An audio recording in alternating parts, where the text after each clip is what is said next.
AVC, it's Harvey of Spin the Black Circle, and welcome back to the series Walking the Groove. A bit of music and vinyl chatter as I get some steps in. So before we get into today's topic, which is, do we all have too many records? A bit of point of context on this series, just in case it helps other people. I've been doing a lot of walking, haven't posted as Walking the Groove on YouTube for a couple of weeks, but tons and tons of walking in between that. There's a couple of reasons why it's really helping me. First is physical fitness, that's obvious. They're getting plenty of steps in, both in terms of cardiovascular and general health, mental well-being too, it's important. But kind of come to the conclusion, it takes the average human being, or certainly it took me, decades to know who I really was. And and I like my job. I've got a really good job. I'm privileged to have the job that I have. But I spend a lot of my role talking to people, conversing with people, as most of us do, where it's a pen pusher job, where it's a desk-based job, and often presenting to lots of people too in my job. Sometimes a couple of thousand, up to 5,000 people presenting. And the contradiction there is that I'm a massive introvert. Get me one-to-one in a pub with a mate, that I'm okay, but put me in a table with 4 or 5 people, I quickly run out of small talk, and I spend decades wondering whether I'm kind of socially awkward or in some way inept, whereas I'm just an introvert. And so spending all of that time at work, 8 to 10 hours a day, talking to people, listening and responding or presenting, having a wife and 2 kids, and then in all of that human interaction, if you're an introvert, it drains your energy. So this solitude of walking, it's really important actually, and I've just realised why I'm doing it and what it's adding. I wouldn't say it's life-changing in itself, but added to the realisation that I'm an introvert, it's really helped. So that helps anybody, then great. But let's get on to the music bit. Do we all have, VC, too many records? So first of all, what is too many records? I suppose just framing this, and everyone will have a view, but I would guess if you're watching this and you're a regular watcher, listener in the VC, I'll be quite surprised if you haven't got in excess of 500 vinyl albums, vinyl records. I'll be amazed if you've got less than 100. So there will be some newbies who are in that position, and you're very fortunate if you are in that position, because you're enjoying your hobby and it's in its formative stages. But most people watching this, probably somewhere between 500 records upwards of 10,000, I would imagine. I have currently about 2,250 records according to Discogs. So that's just to frame it. Some people might think that 10 records is too many, but let's frame it as that, 500 records plus, and start from there. Okay, so let's start with a time when maybe you and I didn't have too many records. So if I think back to my 16th birthday, around about my 16th birthday, I was really excited because I was a hair metal and hard rock fan at the time. I had a little bit more hair than now, but still not loads. And I bought, round about my 16th birthday, Def Leppard's long-awaited Hysteria album came out. 4 or 5 years in the making, produced by Mutt Lange. Every crotchet and quaver poured over in terms of the recording and production of that album. And I must have played that in that first year when I bought it well in excess of 100 or maybe even 200 times. To this day, it's probably, despite all of my much wider musical taste now, from everything from jazz to prog rock, it's probably the LP, Def Leppard Hysteria, that I've listened to more than any other in my entire lifetime. And I still put it back on in the car, particularly got it on vinyl. So that time, buying a record meant taking it home and poring over every exact detail. There's not a millimetre of that album cover or inner sleeve that I didn't know. I knew who wrote every song, I knew every lyric, I knew what was going to happen musically before it happened, of course, because I'd played it many times. but it never ran out of steam. It didn't run out of steam.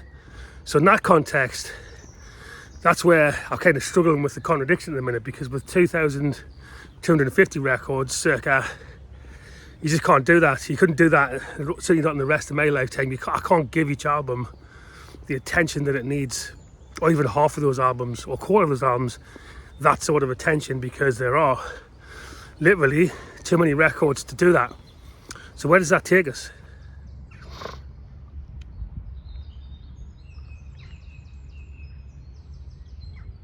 So this is something that I genuinely struggled with and started to dwell on a couple of months back. Is that I'm spending a huge part of my disposable income on this hobby and buying records, when the reality for us veterans is we know you can't really understand and appreciate an album until you've played it at least, I would say, 4 or 5 times plus, especially for an album with any depth to it. Whereas what we're actually doing, I think most of us, is playing it a couple of times, most of them, failing them, and then only pulling out the ones that we genuinely love and want to come back to again and again. But huge parts of our collectible hobby involving brief listening and failing. It's not like a movie where you can watch it once and never need to see it again, or only watch it twice, right? So that was the dilemma. So how do we reconcile that? So I did in fact discuss this very dilemma, being it is a first world problem, let's be honest, with a number of VC members offline. And the conclusion that I come to, which helped me to reconcile it, is that what I have is not a collection but a library. And it's a library that who knows how many years I've got left on this spinning rock, but I've got a library of music that I can dip into whenever I want, including albums that I might not have listened to more than once or twice, and then fully appreciate that album at a given time. So a recent example of that was the Peter Gabriel succession of self-titled LPs that he had when he first went solo from Genesis, and I deep dived back into those and really listened to them again and again properly. So that's the library approach, is that yes, you are accumulating more than you will ever fully appreciate in terms of an end-to-end collection, but you are able, at will, or when you're inspired, to pick any one of those out, just like a big book library, and do a deep dive on it. For me, the wrong approach is to collate and collect and never do that deep dive, and only ever listen to new stuff or old stuff once or twice. So the reconciliation for me, like to hear from you, is that you have a library and you properly deep dive into selections from that library as and when. Okay, closing thoughts then. So to wrap this up, I think the reason that I struggled with this is probably because of that inaugural experience as a youngster. When I bought Def Leppard's Hysteria, I probably had less than 50 vinyl records, definitely less than 100. And it's probably played on my mind that I can't do that deep dive with all of them. But the positive to this is the level of pleasure that we take when we do properly listen to a record. I mean, everything from, I'll use some obvious examples here, but Dark Side of the Moon, Born in the USA, the first Ramones LP, and let's say Led Zeppelin 4. They're albums that cover so much in the way of expanses of human experience and emotion. They are life's work, really. And I don't mean that is the work of the artist, because we all have opinions, but it pours so much human experience into somewhere between 28 minutes in the case of the Ramones and somewhere around 50 minutes in the case of something like Dark Side of the Moon. And the journey that one record can take you on is why it's worth a deep dive. Think about the range of emotions and vast experiences that pour into Led Zeppelin 4. Everything from Tolkien inspired prog rock to country music and massive hard rock.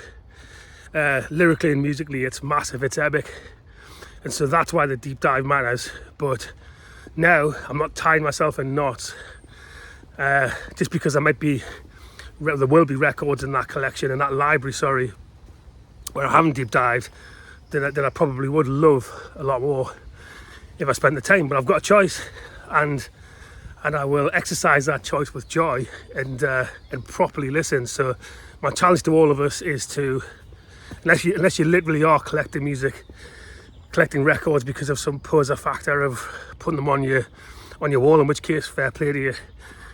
Most of us are deep music fans, and then vinyl collectors second, I would think. My challenge to all of us is to make sure that we continue to deep dive and really understand albums as we go through the months and years. So there you go, just my thoughts on too many records. My conclusion is that we do not have too many records. So I hope that was useful. See everybody back on Friday Night Vinyl, hopefully tonight, and another walk in the groove very shortly. Bye.